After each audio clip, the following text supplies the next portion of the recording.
When we think about appreciation in the workplace, it really is something that drives connection in the workplace. When employees feel appreciated, when they feel valued, and they feel respected in the workplace and that their voices are being heard, they really are able to find more engagement in how they do their work. They have more enthusiasm, and then you're able to better connect with your colleagues. And supervisors are better able to really have open dialogue with their employees on what it is and how they want to feel valued and appreciated in the workplace. K-State Research and Extension's Family and Consumer Sciences Living Well Wednesday webinar series continues in February with programs on the 5 languages of appreciation and the Mind Diet. The series covers a variety of topics to improve our overall health and well-being. On today's Sound Living, the power of appreciation. Sound Living is a weekly public affairs program produced by Research and Extension at Kansas State University. I'm Jeff Wickman. K-State Research and Extension Family and Consumer Sciences Agent for Pottawatomie County, Aaron Tynan, Northeast Family and Consumer Sciences Specialist and State Coordinator for Wauk, Kansas, Sharolyn Jackson, and LaVerne Williamson, Employee Relations and Engagement Specialist with Human Capital Services at Kansas State University, are here to preview the upcoming programs for February. Aaron, first off, maybe just a little bit of background on the series itself. How did it get started and why the continuation in 2022? We're touching on a wide variety of topics, just essential skills that help empower you and your family to live and work and thrive. And each event, once you register for one, you'll receive a notification of the upcoming ones.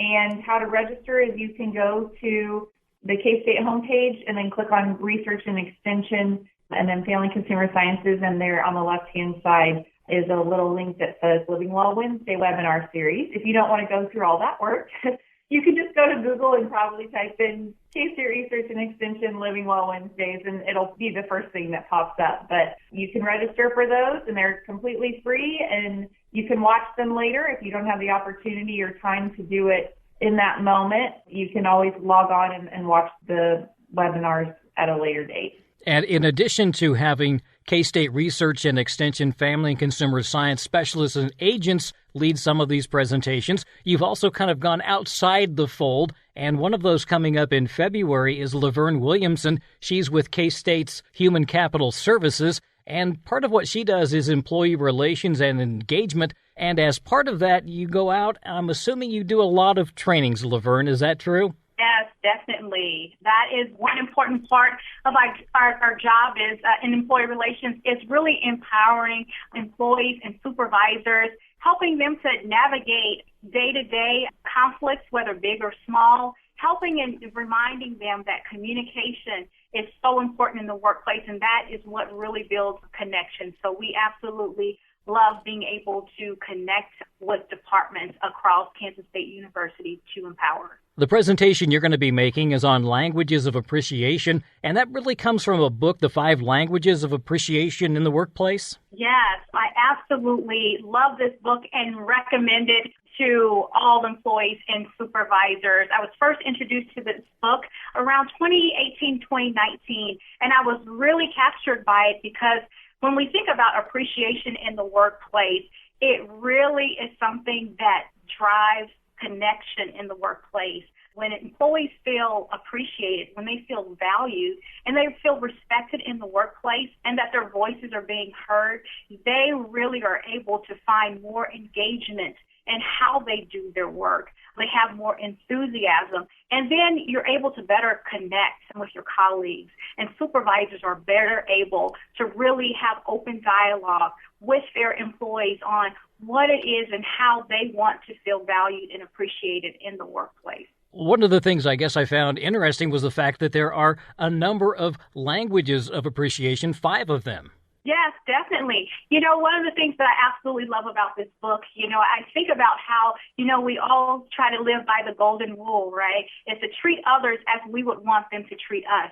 But what this book does, I love that Paul Paul White and Gary Chapman, they really take it to another level. And they say really through the 5 languages, how about we treat others the way they want to be treated? And that is so important. And so what that does, it takes some real active listening and really being present and engaged to really hear and understand how people want to be appreciated. And those 5 languages that I would be going through in that training, words of affirmation, quality time, acts of service, tangible gifts, and physical touch.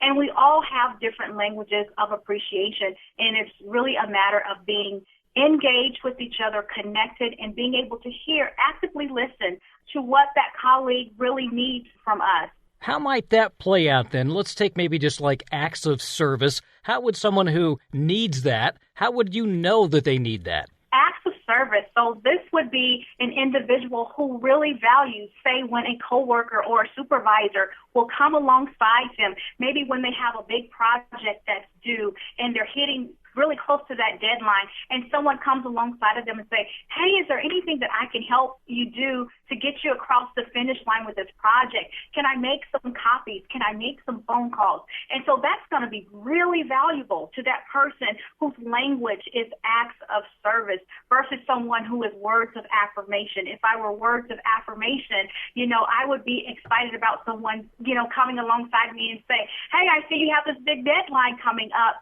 You can do it.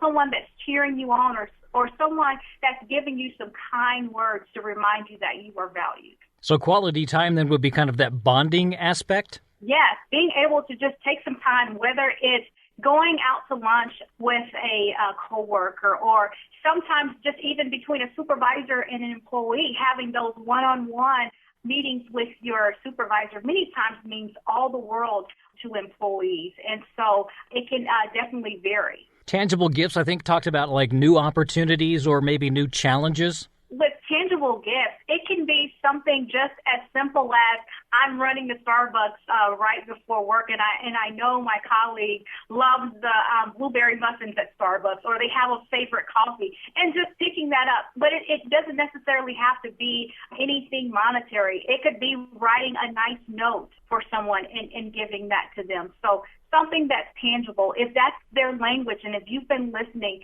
then you'll know that that would be something that's going to lift them up that day and spark just an extra level of excitement with them that day to get the work done. And for physical touch, what do we mean by that? So physical touch, and that's one of those that Gary Chapman and Paul White is very clear on, that we have to be, very cognizant in the workplace when we're thinking about physical touch and what is appropriate physical touch. So, it could be just as simple and as easy as, say, the team has just rocked an amazing project that they've finished and they've gotten a big win. So it could be a fist bump, just a handshake or pat on the back. So things like that, very simple. And sometimes that means so much to people, especially someone whose physical touch is their language of appreciation. Participants then will also maybe learn to identify what their language might be? Yes, we will go through a little assessment, and some may come in thinking, I'm, a person who appreciates quality time. But when you do that assessment, it may show you and confirm some other ones that are high on that list. So we'll be able to go through just a quick assessment, and you'll be able to learn more about your language of appreciation.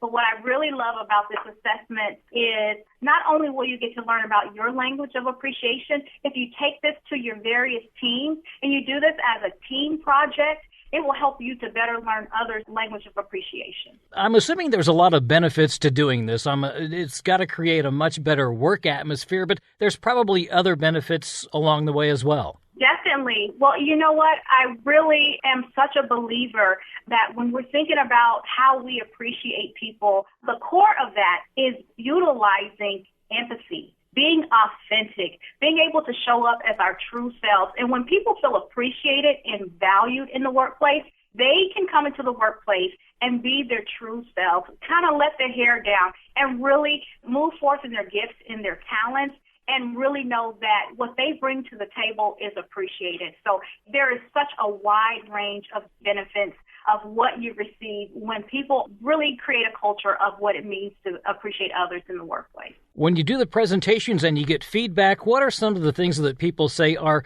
maybe some of the things that really stuck out to them, things that they really learned that helped them when they got back to the job? I would say just really knowing that they can get a handle on what it is truly the way in which they want to be appreciated, but also being able to be that active listener, just reminding them that sometimes it only takes a few minutes to really hear what someone's saying, and it doesn't take long really to be active in showing these levels of appreciation. It's not about these big showings or outpourings, but sometimes it's just the simplest things that you can do in the workplace that really can lift someone and make them feel valued in the workplace. Sharolyn, the second webinar coming up in February deals with the mind diet, something that we've maybe heard about but maybe don't know all the nuts and bolts, so this will be a great opportunity to learn more about this. Exactly. The mind diet is becoming a bit more known to people as research shows the effectiveness of it. The mind diet is really a combination of two diets that you've probably heard of, the Mediterranean diet, which we've talked about before,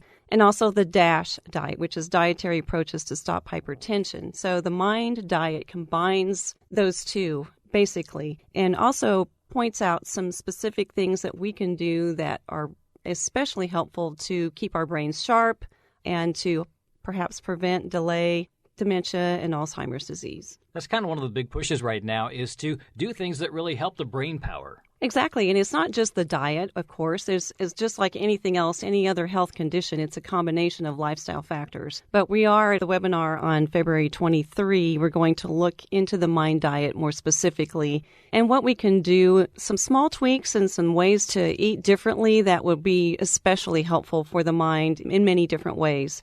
And Lori Woolner, who's the health and food safety agent in Wyandotte County, has done some programming in this area. So we're going to learn from the research and the knowledge that she's gained, and she'll be sharing that with us. You mentioned that it's a combination of two diets. Mm-hmm. So in terms of the Mediterranean, what aspects do they take from that? The Mediterranean diet is one that's high in antioxidants, vitamins, minerals, whole grains. And then in terms of the DASH diet, that brings in the focus on low sodium, and also avoiding saturated fats and added sugars. And so it combines those components into an eating style that's particularly helpful for the mind and the brain.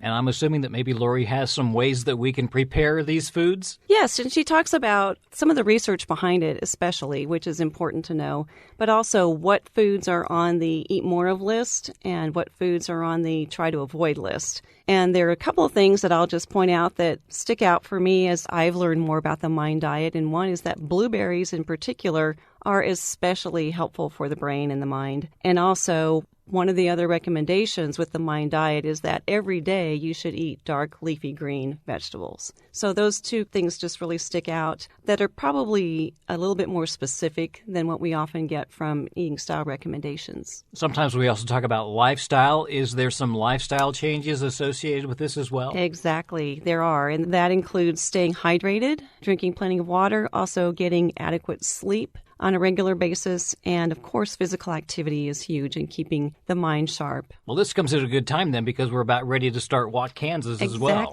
Exactly. We are. Walk Kansas is coming up, and it's going to be March 20 through May 14. And this year we are focusing on taking a deeper dive into the mind diet as part of Walk Kansas in the nutritional component of the program through the weekly newsletters and such. And so we're going to help our participants learn about those benefits not only from physical activity and keeping your mind sharp, but also eating and other kinds of lifestyle recommendations. And, of course, they can find information about the Living Well Wednesday series online. They can also find information about Walk Kansas online. Yes, Walk Kansas information will be coming out soon. Living Well Wednesday, just do a Google search for that. You can see what kind of programs have happened and view those recordings. You can also register for upcoming sessions that we have. And just a reminder, all of the handouts and the recording links will be on that website. That's Sharolyn Jackson, the Northeast Family and Consumer Sciences Specialist and State Coordinator for Walk Kansas.